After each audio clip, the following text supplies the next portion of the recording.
Doctor Pawase अर्धांगवायू पुनर्वसन आणि निसर्गोपचार केंद्र. निसर्गरम्य आणि प्रदूषणमुक्त वातावरणात 20 कॉटचे उत्तम मशिनरी आणि सर्व सुविधा उपलब्ध असलेले सुसज्ज निसर्गोपचार केंद्र. अर्धांगवायू, मान, पाठ, कंबर आणि सांधेदुखी, हातापायांना मुंग्या येणं, टाचदुखी, चेहऱ्याचा पॅरालिसिस, ॲक्युपंक्चर, फिजिओथेरपी, जलचिकित्सा, बाष्पचिकित्सा, योग चिकित्सा, मालिश चिकित्सा, चुंबक चिकित्सा, आहार चिकित्सा आणि माती चिकित्सा. संपर्क डॉक्टर रमेश पावसे, ठिकाण हिवरगाव पावसा, रायतेवाडी रोड, तालुका संगमनेर. संपर्क 9623 25 67 22.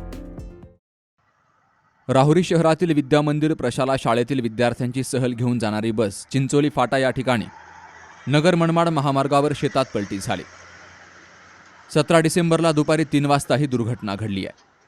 इयत्ता 9वी आणि 10वीच्या विद्यार्थ्यांची गुजरात राज्यामध्ये असलेल्या स्टॅच्यू ऑफ युनिटी येथे सहल जाण्यासाठी खाजगी बस करण्यात आली होती.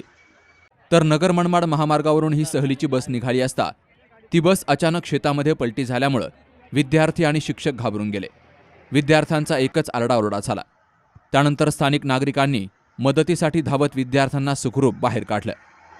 या घटनेत काही विद्यार्थी किरकोळ जखमी झाले. त्यांना राहुरीच्या खाजगी रुग्णालयात दाखल केलं गेलंय. शालेय सहलीसाठी एसटी महामंडळाच्या बस वापरणं अनिवार्य असल्याचं तसेच विद्यार्थ्यांचा विमा उतरवणं बंधनकारक असल्याचं राहुरीचे गट शिक्षणाधिकारी तुंबारे यांनी सांगितलंय.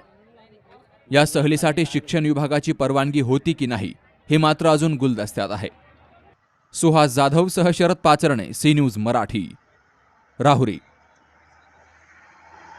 सुनबाई, आजही चहा काल सारखाच बनव. अगं, कोणती नवीन चहापत्ती आणली आहेस का? काय ग, कालच्या चहाचं रहस्य काय आहे? प्रत्येक चांगल्या चहासाठी आवश्यक आहे राजहंस दूध. चहापत्ती तीच, फक्त दूध नवीन. तुम्ही फक्त दूध बदला. राजहंस दूध आणा आणि असा मस्त चहा बनवा.